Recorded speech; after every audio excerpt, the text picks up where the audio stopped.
Welcome to the Salmon Runs YouTube. Enjoy the video. In this video, I will explain how to cook herring fillets.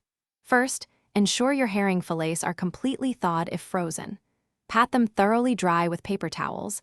This step is crucial for achieving a crispy texture.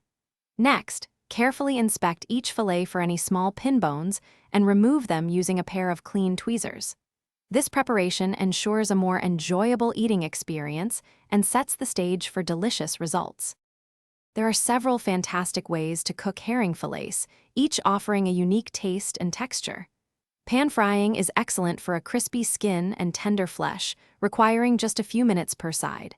Baking provides a lighter, healthier alternative, often taking about 15 to 20 minutes in the oven. Grilling adds a wonderful smoky depth, perfect for warmer weather.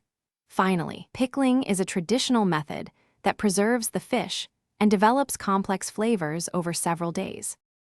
For a classic and incredibly tasty result, pan frying is hard to beat.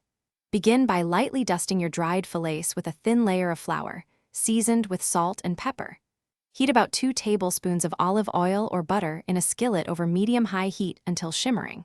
Carefully place the fillets in the hot pan and cook for approximately 3 to 4 minutes per side, until they are beautifully golden brown and cooked through. Serve immediately with a fresh lemon wedge.